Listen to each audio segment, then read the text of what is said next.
sidee ku ogaan kartaa qofta daacadda kuu jecel? run ahaantii jacaylku waa tartan qarsoon oo ogaanshihiisu ay waqti dheer qaadato, mana fududa marka u horeysa in la dareemo gabadha ku jecel sida ay u fududahay in aad dareento waxyaabaha kale. had iyo jeer dadka uu jacaylku la soo darso, rag iyo dumar kuu doona ha ahaadee, si daacad ah ku dhiirashada inay si bareer leh ugu soo bandhigaan jacaylka ay u hayaan qofba sida dhabta ah ay u jeclaadeen, waxaanay inta badan la soo darsa dareen baqdin iyo cabsi leh, iyaga oo ka cabsi qaba haddii ay u soo bandhigaan shaqsiga ay jecel yihiin in lagu gacmo seero oo ay la kulmaan wejigabax.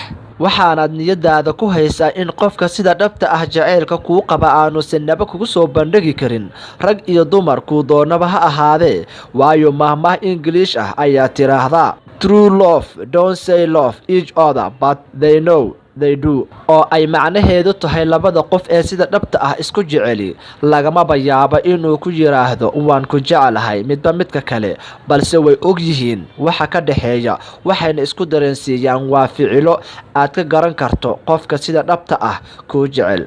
action. sidaa awgeed, haddii aanu sii ogeyn qofka wax jeceli jawaabta uu kala kulmi doono qofka uu jecel yahay marka uu jacaylkiisa uu sheegan waayo ayaa waxa ay ku kaliftaa qofkaasi amaba sabab u ah in qofkaasi uu qarsado jacaylkiisa, taas oo khatar caafimaad oo nafsaani ah ku keenta qofka wax jecel. waxaa jira dad uu ka xoog bato dareenka qiirada leh ee jacaylka oo si fududna looga fahmi karo rag iyo dumar kuu doona ha ahaadee.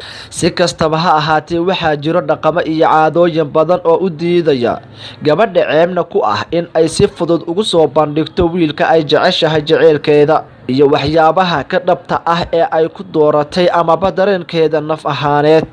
waxaa kale oo jiro dhaqamo iyo caadooyin u fasaxaya gabadha in ay ku dhiirato sidii ay ugu soo bandhigi lahayd. tusaale ahaan, gabdhaha ku nool qurbaha oo kale ceeb kuma aha in ay tiraahdo heblow waan ku jeclahay. sidaa daraaddeed, ragga way ku adag tahay in ay ogaadaan gabadha aadka u jecel, maxaa yeelay dumarku uma qirtaan jacaylku sida uu yahay xitaa haddii uu ka dhab yahay. sidaa awgeed, waxaa jira waxyaabo badan oo uu ninka si fudud ugu fahmi karo gabadha aadka u jecel, waxayna kala yihiin qodobadaasi: isagoo ninku isbarbardhig ku sameeya oo qiimeyna ku sameeya habdhaqanka ay gabadhu dadka ula dhaqanto iyo sida ay adigu kugula dhaqanto. haddii aad gabadha ka dareento in ay ku siinayso tixgelin ka badan taa ay dadka kala siiso, gabadhaasi way ku jeceshahay ee sidaasi ku ogow. dumarka qaar ayaa aad uga warwaara badbaadada qofka ay jecel yihiin, sidaa daraaddeed haddii gabadhu ay aad xil isaga saarto in ay ogaato halka aad joogto iyo waxa aad ku sugan tahay,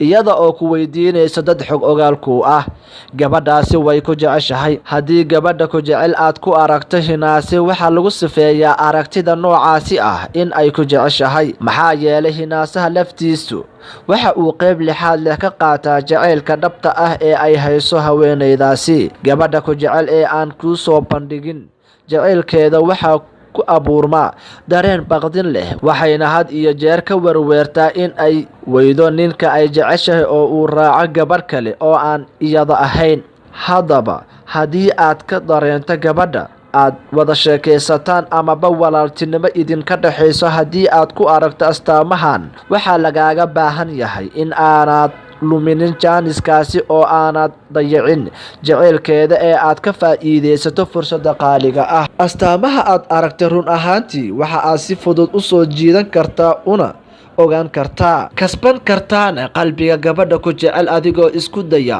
marka aad si dhab ah oo aan dheeldheeli ku jirin aad u hubiso qodobadan, in aad si tallaabo ah ula kulantid ulana haasaawdid una soo jiidatid gabadha ku jecel. ogow, haddii aad ka xishootid haasaawahan hufan oo aad yeelan weydo isku kalsoonida dhexdiina taala ayaa meesha ka baxaysa. mar walba ogow gabadha sida dhabta ah kuu jecel qalbigeeda, mar walbana isku day in aad kasbatid gabadha ku jecel. ha dayicin jacaylka sida qarsoonida ah lagugu soo bandhigay. mahadsanidin.